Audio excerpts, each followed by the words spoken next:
नारी जो त्यागेगा, इसके अलावा युद्ध करेगा सो वह मारा जाएगा। मेघनाथ को वरदान था जो 12 वर्ष तक नींद और नारी का त्याग करेगा वही मार सकेगा मेघनाथ को। तो राम जी नहीं मार सकते थे क्योंकि सीता जी जिद कर रही थी। राम जी का प्रोग्राम था कि मैं ही मेघनाथ को मारूं, पर जब सीता जी ने जिद करी तो फिर राम जी सोचे कि भाई ये असंभव है। फिर लक्ष्मण जी जब साथ में चले तब राम जी बोले चलो अब ये मारे। तो फिर लगा कि उर्मिला साथ में ना जाए, तो जब उर्मिला जी छोटी सी थी तब वन देवी ने उन्हें ये सारी घटना का ज्ञात करा दिया था, इसलिए वो साथ में जाने की जिद नहीं करती।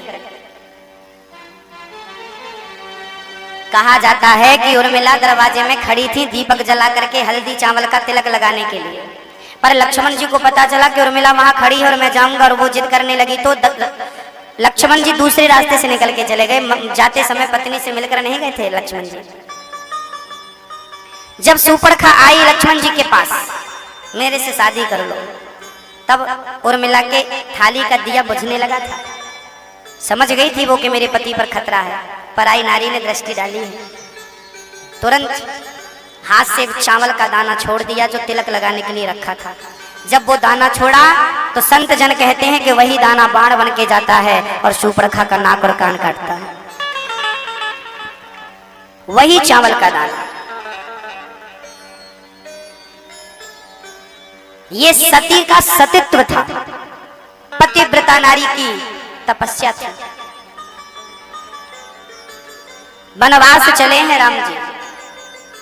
पहली रात तमसा नदी के तट पर गुजारी, श्रृंगवेरपुर पहुंचे और नदी के किनारे गंगा के किनारे इन्हें केवट से नाव मांगी, भैया नाव लाओ केवट।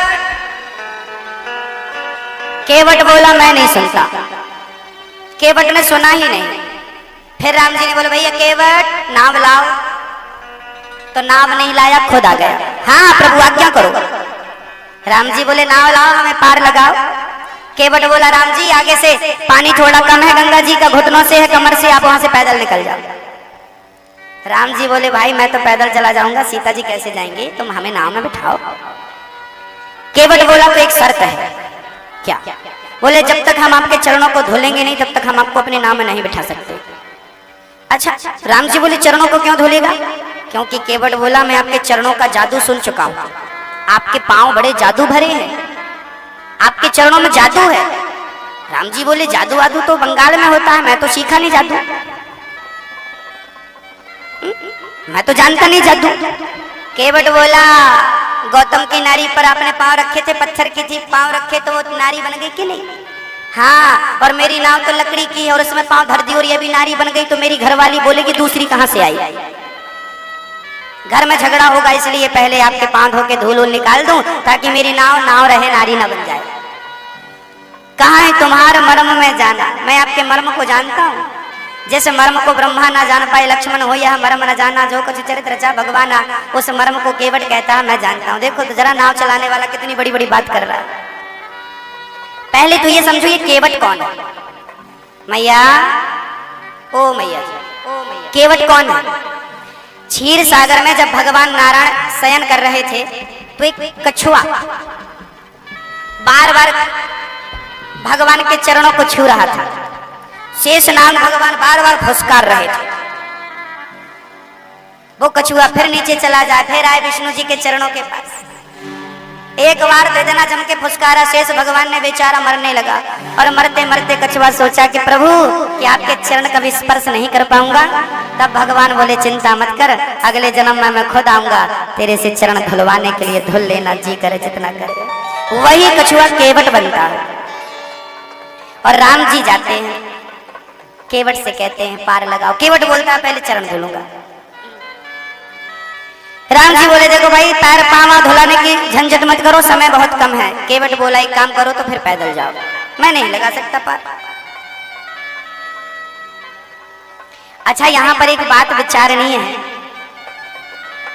उस घाट में केवल केवट की ही नाव थी? भाई घाट में तो हजारों नाव होती हैं, तो और भी तो नाव रही होंगी। जब केवट के भाव बढ़ रहे थे तो राम जी को दूसरी नाव में बैठ के चले जाना चाहिए था। ये बहुत भाव खा रहा है। नहीं, उस घाट में उस दिन एक ही नाव थी, और दूसरे दिन तो ढेर सारी नाव लगी रहती थी, क्योंकि उस एरिया का जो राजा था वो निषाद राज था। एक बार निषाद राज जंगल में रास्ता भटक गए और वो प्यास से तड़प रहे थे। तब केवट ने उन्हें पानी पिलाकर प्यास बुझाई थी और रास्ता बताया था। तब निषाद राज ने कहा था, केवट आपने हमें मार्ग बताया है, आप हमसे कोई एक वरदान मांग लो, हम आपको देंगे। केवट बोला, समय आएगा तो मांगूंगा। जब राम जी वनवास गए तब केवट ने उस दिन वरदान मांगा निषाद राज से कि प्रभु आपने मुझे वरदान देने का बोला था, आज दो, क्या चाहिए? बोले, इस घाट से सारी नाव हटवा दो, क्योंकि सारे लोग अपने नाव को सोना चांदी से सजा रहे थे कि राम जी मेरी नाव में बैठेंगे, मेरी नाव में बैठेंगे। केवट बड़ा गरीब था, वो कैसे सजाता? तो केवट ने कहा निषाद राज से, हमें वरदान दो, क्योंकि आपने वचन देने का बोला था, इस घाट में आज हमारी ही नाव रहेगी और किसी की नहीं।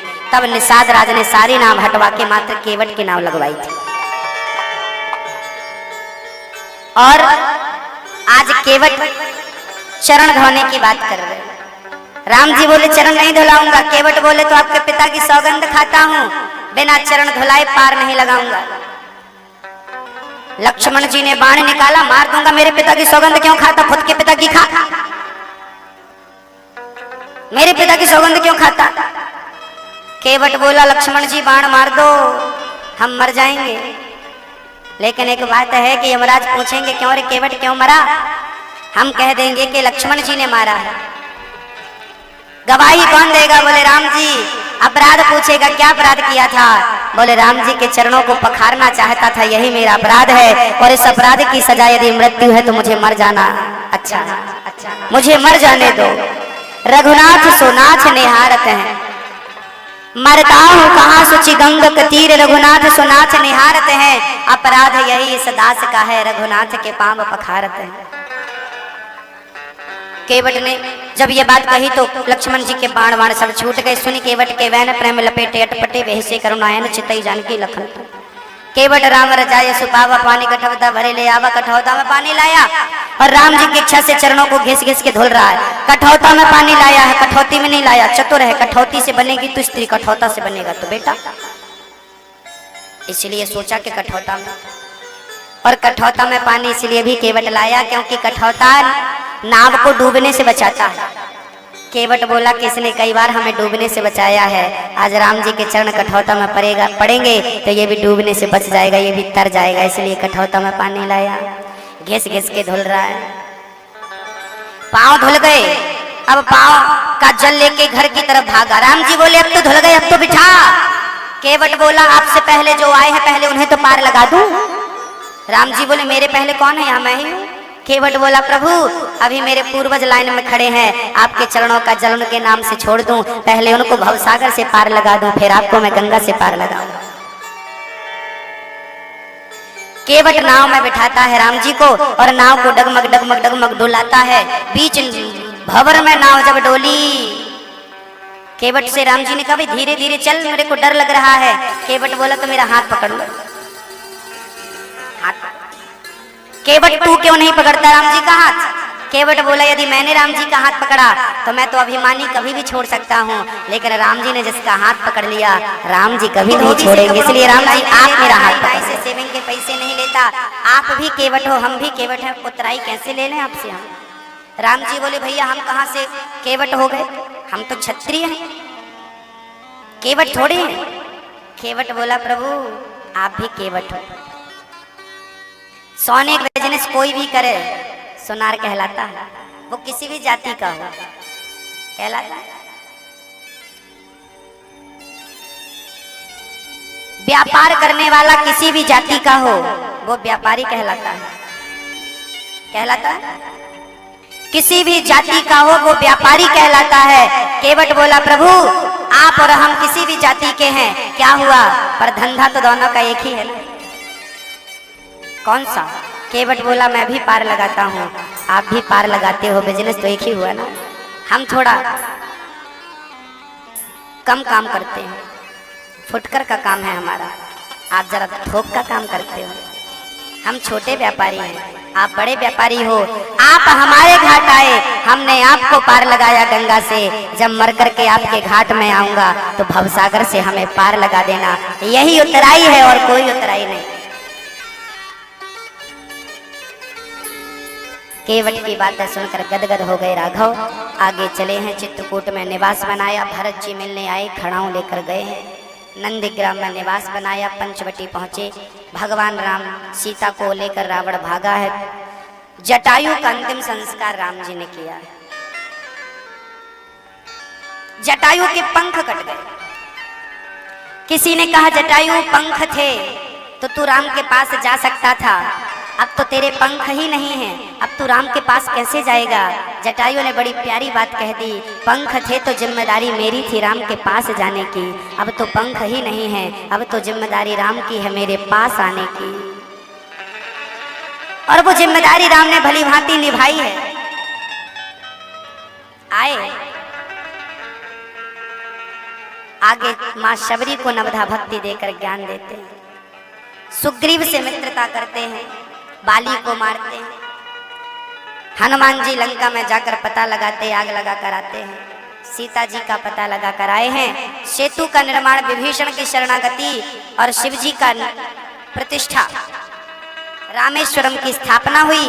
राम जी ने रावण को मारा, कुंभकर्ण को, मेघनाथ को लक्ष्मण जी मारा। दुष्टों का दमन राम जी ने किया, विभीषण को राजा बनाया और पुष्पक विमान पर चढ़ करके भगवान ने सबको सोना चांदी बांट करके और वहां से भरत से मिलने पहुंचे हैं। भरत को हृदय लगा करके सुलझाए हैं और राम जी ने बढ़िया मुहूर्त पर राज्य स्वीकार किया। बोलिए राजा रामचंद्र भगवान की जय हो।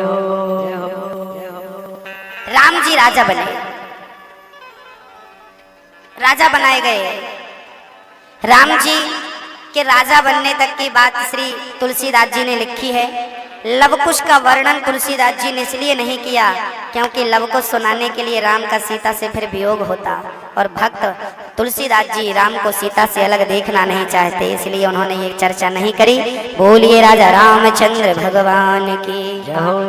आदौ राम तपोवनादि गमनम हत्वा मृगम कांचनम वैदेही हरणम जटायु मरणम सुग्रीव संभाषणम बाले निग्रहणम समुद्र तरणम लंकापुरे दाहनम पश्चात् रावण कुंभकर्ण हनना में तद्धि रामायणम।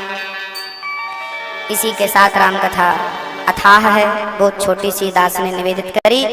कृष्ण कथा में अब आइए, कृष्ण जी का जन्मोत्सव दर्शन करते हैं। भगवान श्री नारायण के पुत्र हुए ब्रह्मा, ब्रह्मा के पुत्र अत्रि, अत्रि के चंद्रमा, चंद्रमा के बुध, बुध के पुत्र पुरुरवा, पुरुरवा के आयु, आयु के नहुस, नहुस के ययाति। इन्हीं के वंश में हुए हैं श्री वसुदेव जी।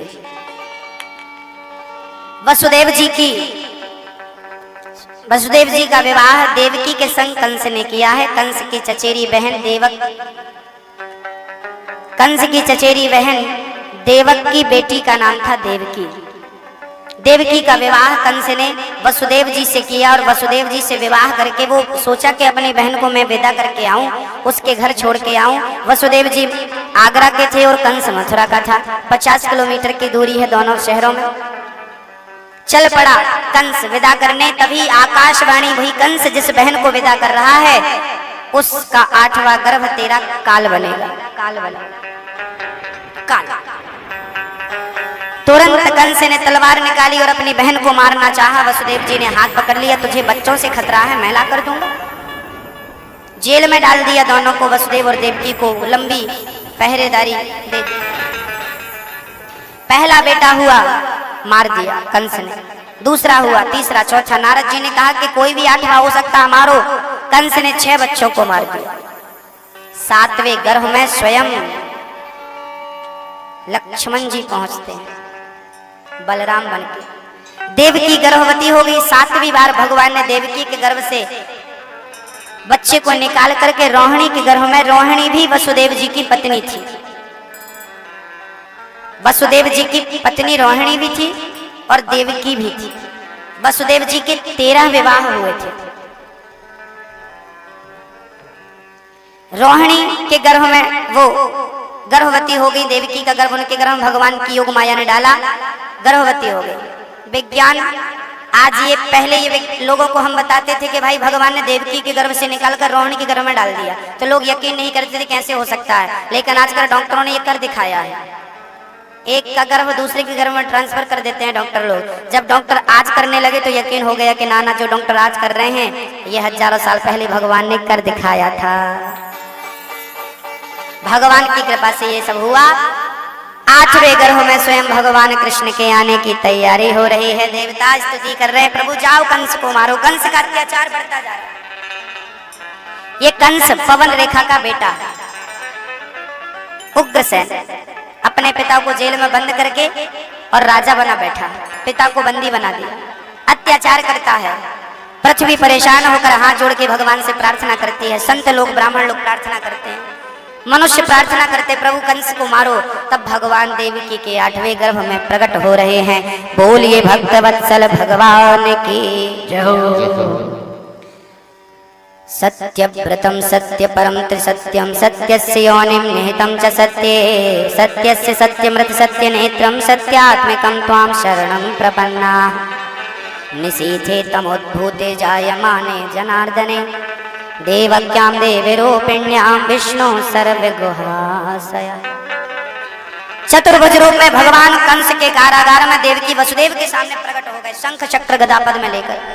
वसुदेव जी ने स्तुति करी, प्रभु आप आए हैं, मैं कृतार्थ हो गया, आज्ञा करिए। भगवान बोले मुझे जल्दी से गोकुल छोड़कर आओ। गोकुल गोकुल की ओर चल पड़े। वसुदेव जी कहते हैं प्रभु आप तो जेल के अंदर हैं, मैं जेल के अंदर हूं, हम पार कैसे जाएंगे, हाथों में हथकड़ियां हैं। चिंता मत करो, मुझे सर पर बिठाओ, मैं बंधन से मुक्त करूंगा। जैसे ही भगवान को बिठाया, भादों का महीना था, कृष्ण पक्ष था, अष्टमी तिथि थी, अभिजित मुहूर्त था, सुंदर रोहिणी नक्षत्र था, रात्रि के 12 बजे थे। जैसे ही 12 बजे भगवान प्रकट हो गए। बोलिए कृष्ण कन्हैया लाल की। वसुदेव जी ने सर पर रखा, पहरेदार सो गए। चल पड़े वसुदेव जी सर पर भगवान को लेकर, अद्भुत चले हैं।